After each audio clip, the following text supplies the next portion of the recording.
Welcome to Houston Sports Talk with your host, Robert Land.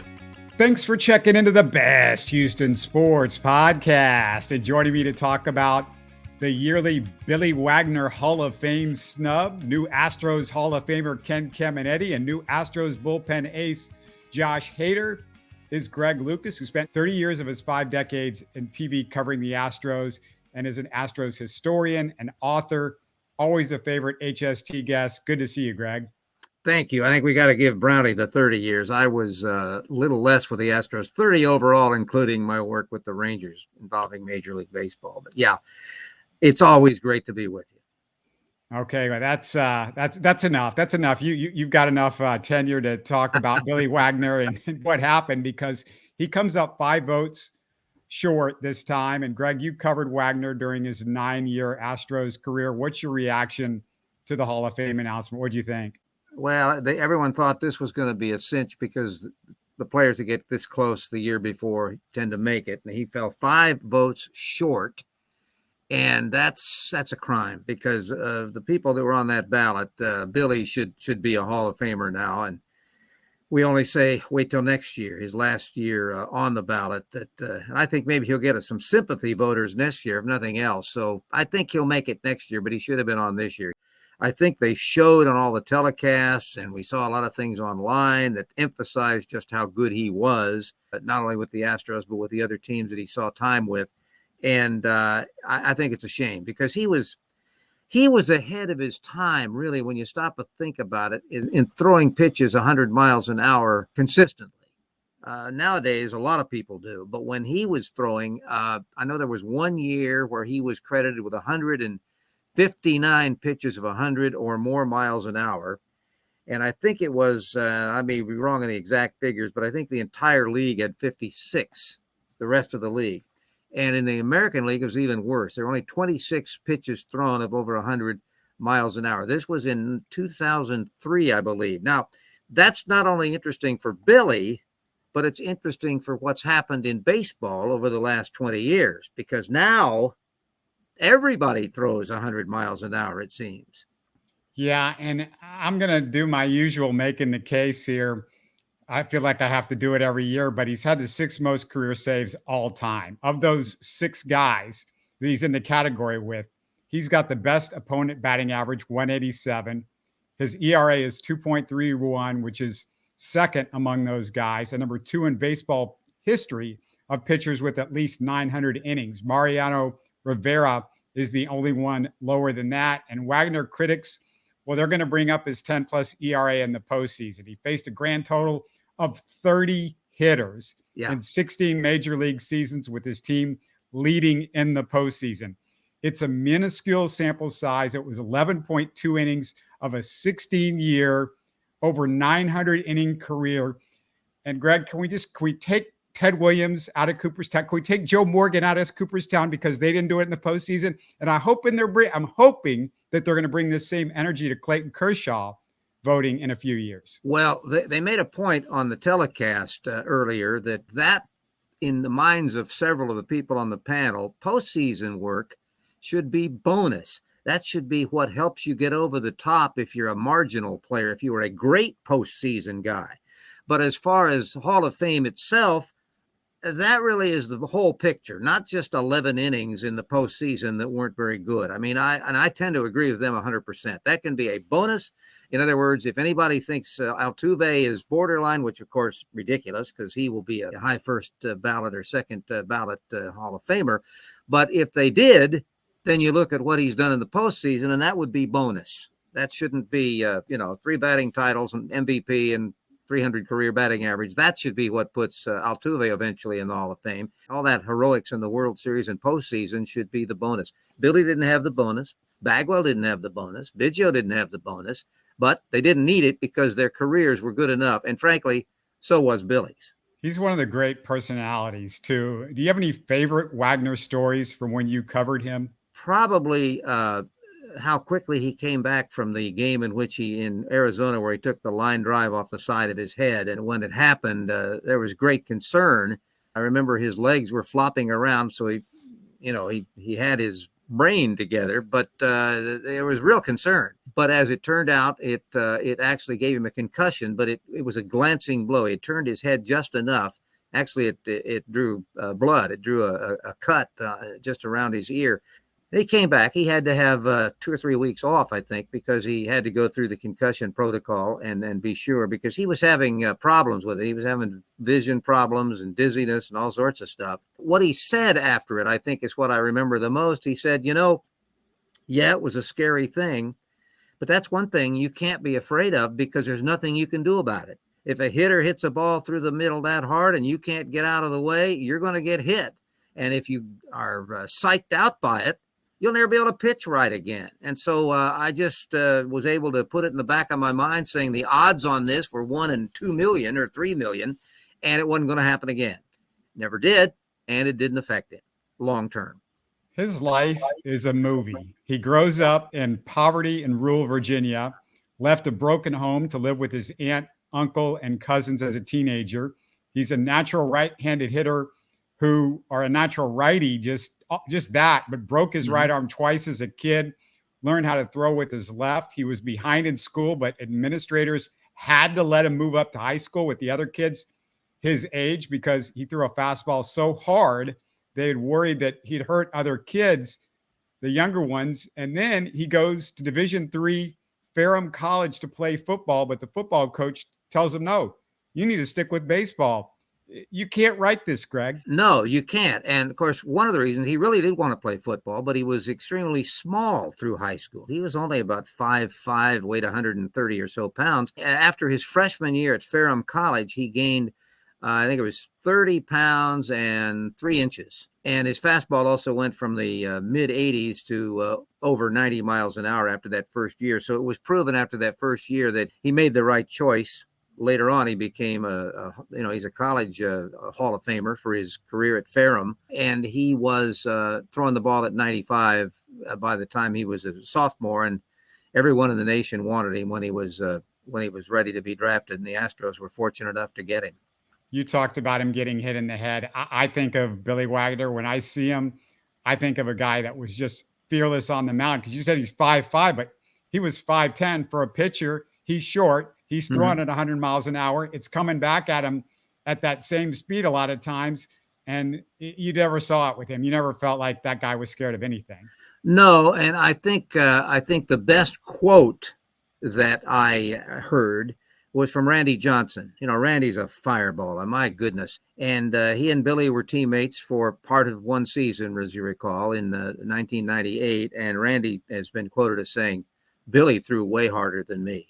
And at that point, I think he probably did, because, as I said, he was throwing 100 miles an hour on routine, way more than the other pitchers in baseball were at that time. You can tell me this better than anybody, but it felt like, just like Biggio and Bagwell, he was a leader in the clubhouse, and he was a guy that everybody seemed to like. I don't think Billy had enemies in the clubhouse either.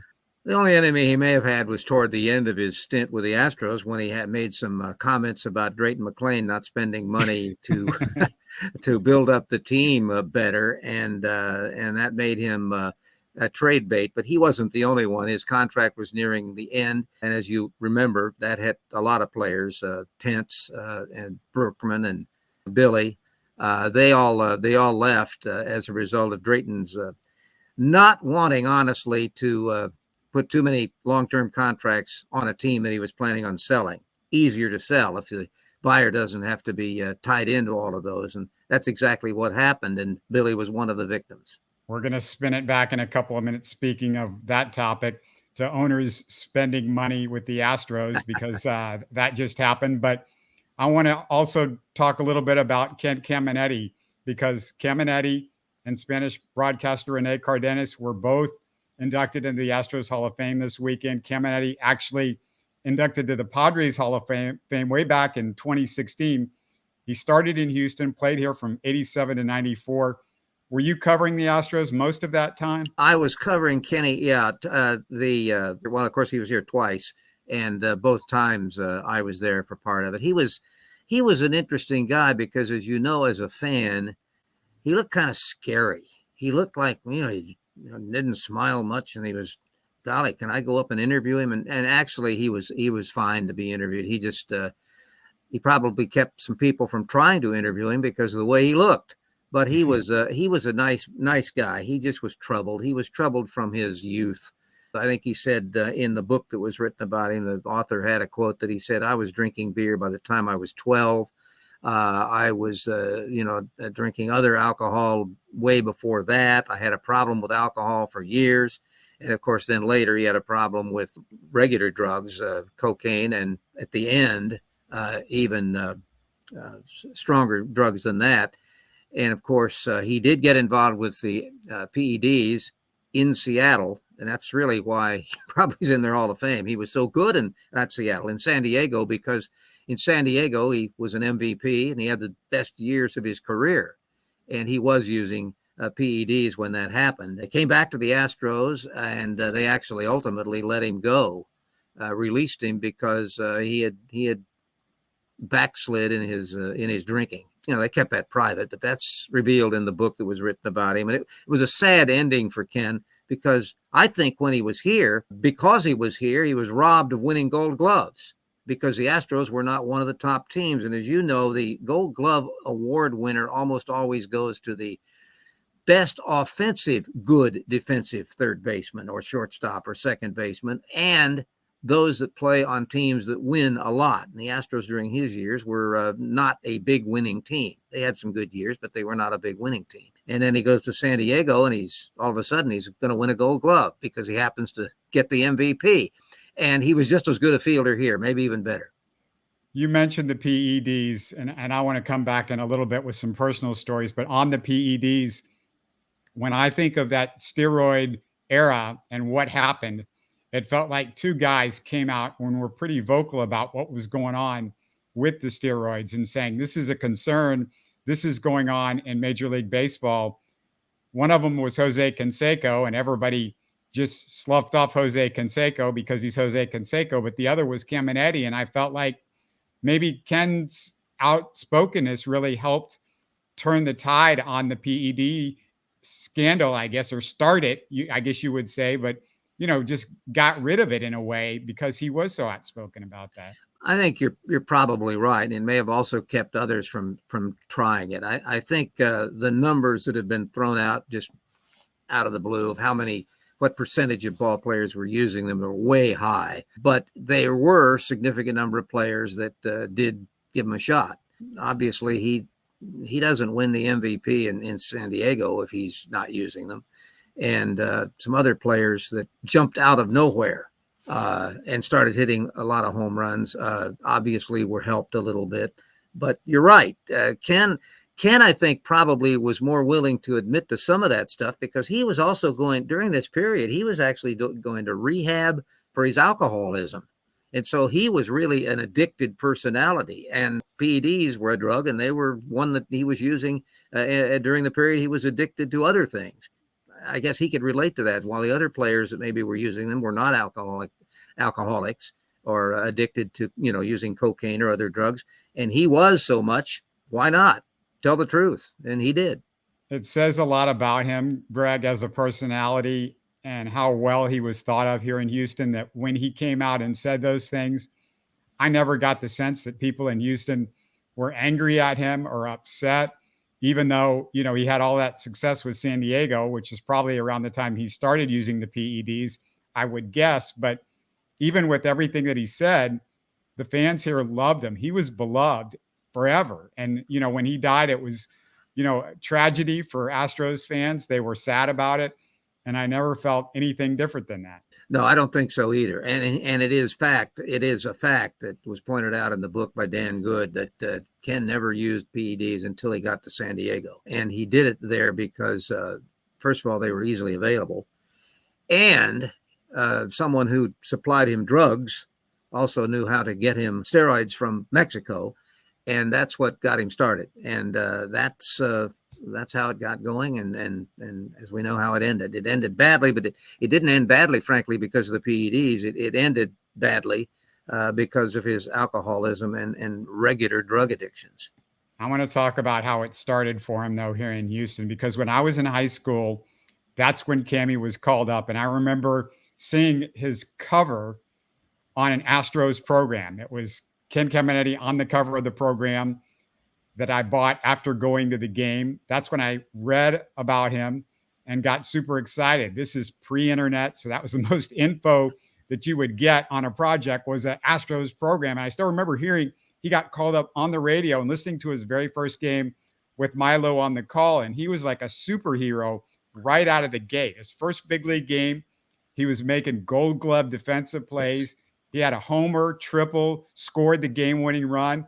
Greg, I can tell you, 16-year-old me had fallen in love with this guy and thought he could be destined to Cooperstown. As you know, his career in Houston wasn't really superstar-like. Glove-wise, it might have been, but, he was a 250 hitter with in-between power. Now, of course, he's playing half his games in the Astrodome, which you weren't going to get any cheap home runs, but he wasn't a perennial all-star third baseman for the National League, but he was a solid player. And then, of course, he blossomed when he was in San Diego and very good friends with Biggio and Bagwell. They were a trio, but Biggio and Bagwell had to try to keep him under control. And again, that was not ultimately possible because he had been addicted to alcohol from his youth. I mean, it affected him in college, junior college. It was 1 year in 4-year school. He had told the author who did a lot of this research prior to his death that he had that problem for perhaps all of his life and never could really beat it. My last Caminiti story, I go back a few years for this one. It's the one and only Padres game that I've ever been to. It was 1996. That terrible song, The Macarena, was huge. Mm-hmm. If anybody remembers that. Cammy was also huge in San Diego. Turns out to be too huge, if you know what I mean. But somebody had changed the Macarena to the Caminiti, same number of syllables, so it worked really well. And I forget the lyrics, but the whole Padres crowd, Greg, was doing the Macarena dance moves while singing the Caminiti. And if you need proof, here's a few seconds of video that I shot that night 28 years ago.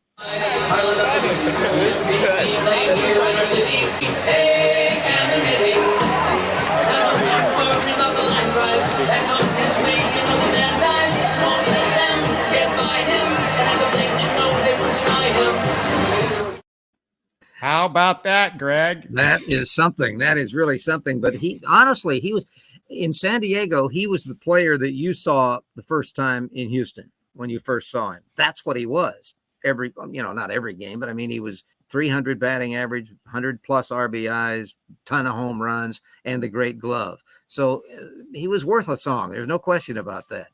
Was he a pretty fun interview? Oh, he was guarded. He wasn't really fun. He wasn't a humorous type guy, but he was fine. He'd answer your questions, but you could tell that wasn't one of his most fun things to do. Yeah, that should be a real moment when they do the introductions at the Astros Hall of Fame in August. That should be fun with his family there. I saw a picture, Greg. I don't know if you saw it, with Biggio, Cammy's 3 girls, and his wife, a widow, I assume, right? It was a widow by then. Yes. Yeah. And of course, he and Biggio were co-owners of the Cambo Ranch, which I think is where he is buried. That's in Texas. I don't know whether or not Biggio still owns that ranch, but that was basically a hunting ranch, and they were co-owners of it. As I recall from the book from Dan Good, that is actually where, and I think I recall that happening in the first place, that's where Biggio's body is buried, on the Cambo Ranch in Texas. Let's move to the major Astros news this week, the Josh Hader signing.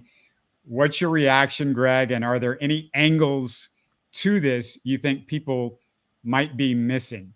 Other than the fact that it was an outstanding signing and the fact that he made a comment that, it's a 5-year contract, but I may be here longer than that. In other words, he's really looking forward to playing for the Astros and being back in Houston.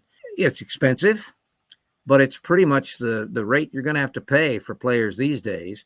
I don't think fans here should writers and speculators and commentators should automatically write into the fact that now they've spent all that money on him, they won't spend it on other players, because Jim Crane wants to win, and he knows it's expensive, but you can still be cautiously careful with your money and go over the limit a little bit and keep yourself winning. And that's what the fans have to be concerned with. The Astros, my concern is that they do not have a deep enough farm system where we know of can't miss everyday players in AAA or AA or even A right now.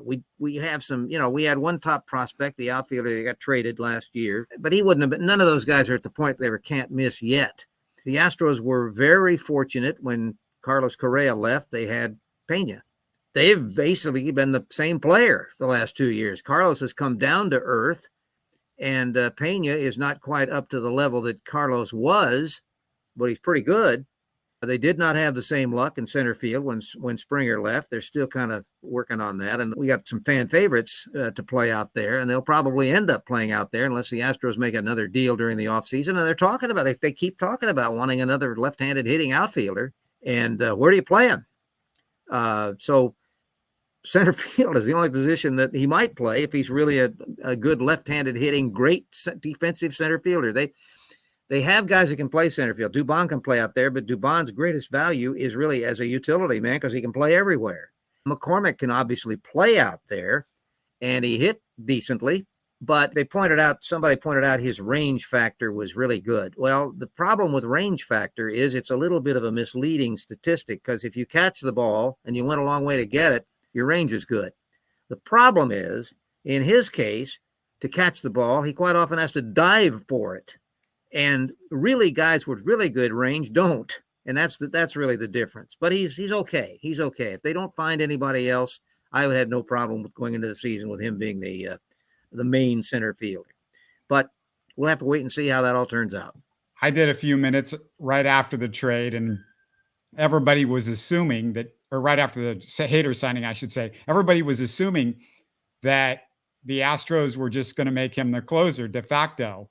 And I made the point, and I said, well, that's what they're saying right now. But the great thing about having him and Presley, Greg, is not only do you have two guys that are this great, but you can flip them 8th and 9th, depending on the matchups that you have in the 8th and 9th inning, if they're lefties or they're righties. And I still believe that that's something that they would definitely consider with Hader. And I think that's a big bonus. And there's not many really instances in baseball where you see guys that are this good from the righty and the lefty side, and maybe you can do something like that with. Well, true.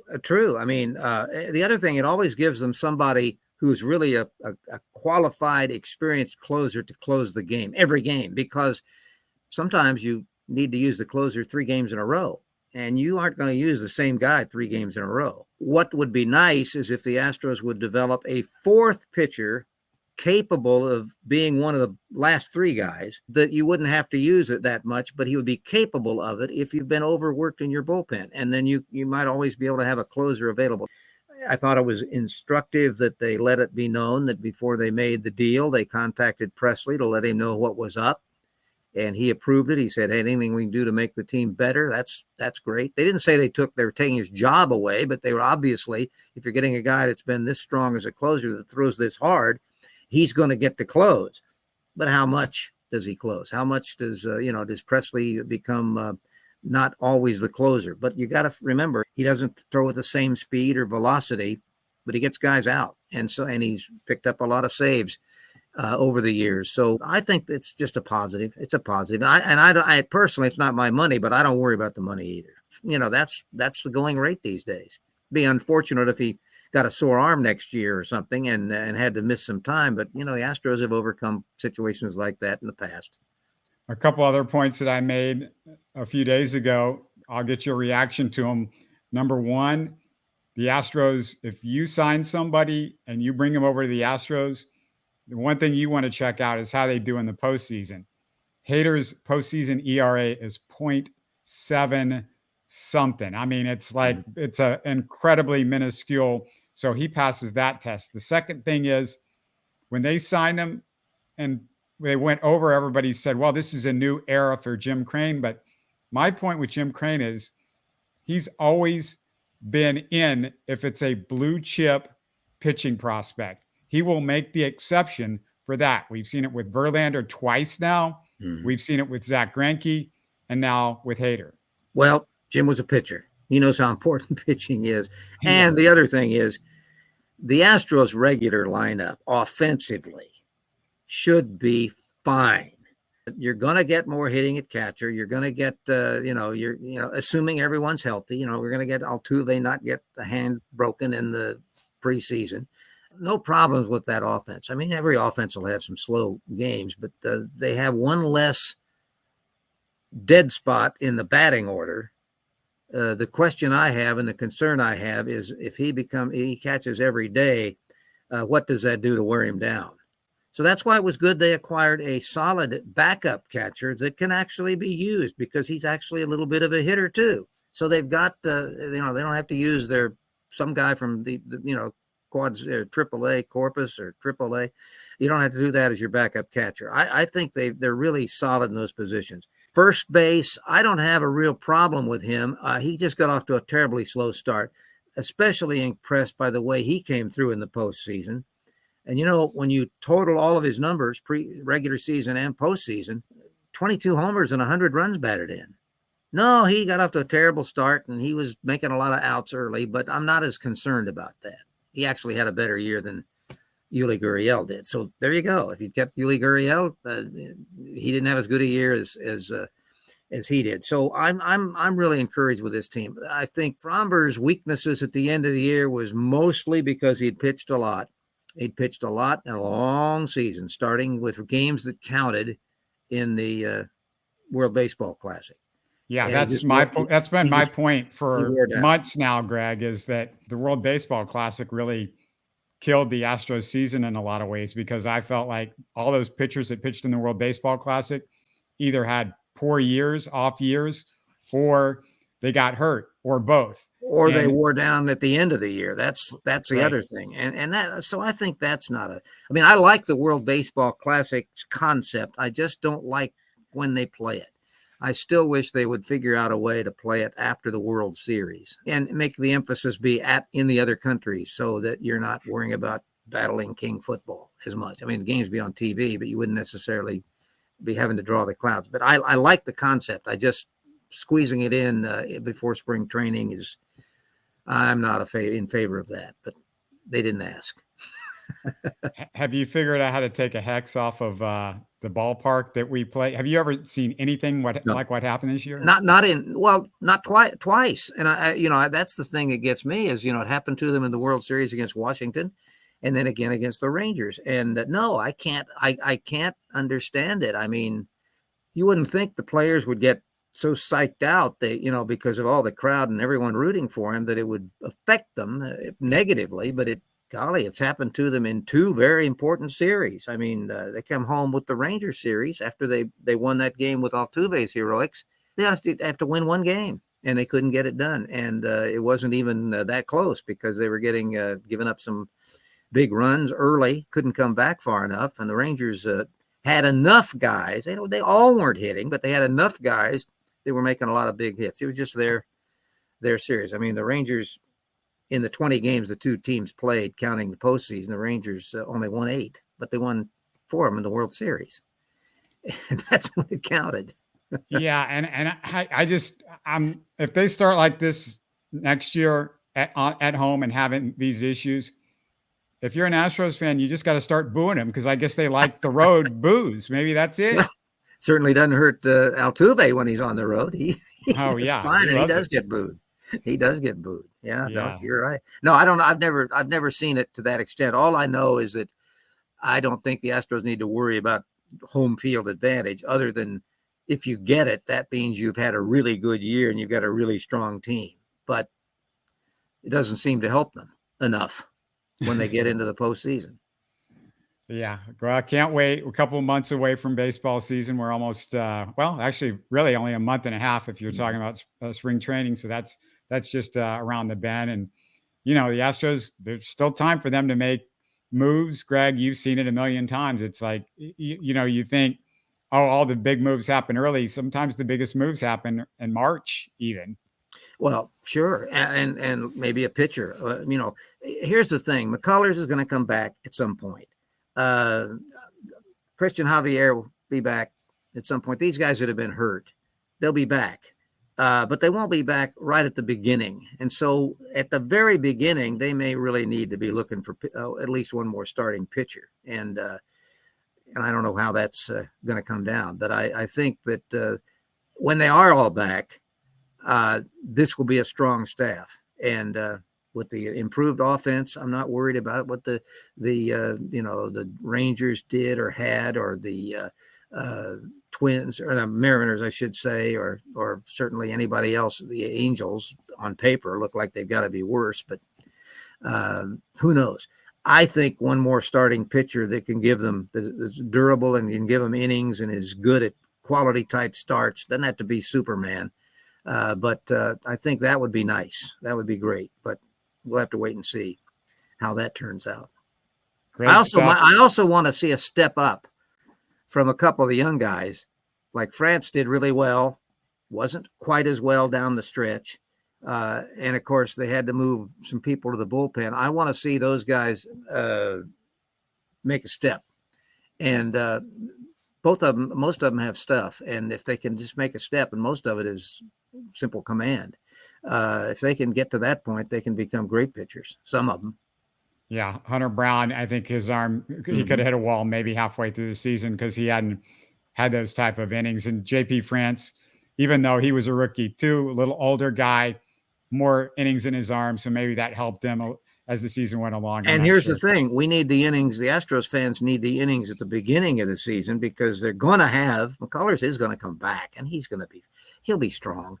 And they need some other guys that can give them some innings earlier to get them to some of the other players that are going to start the season a little later. Yeah, Garcia is another guy that's going to be back. Yeah, Garcia is the one I left out. I said Christian Javier, he was okay, but Garcia is the one I was thinking of. Yeah. Yeah, fantastic. Well, thanks a lot, Greg. Great stuff. I wish we had talked about a Billy Wagner Hall of Fame induction, but that's all right. It's good stuff. Thanks so much. Yeah, we'll do it next year. Thank you.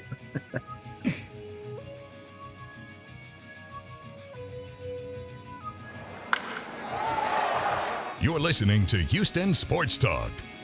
Hey, don't forget to support us by subscribing and commenting on YouTube. You can always listen to us on Spotify, Apple, or your favorite podcast app. Tell your friends about us and share our show links on social media. Spread the word, everybody. Thanks for listening.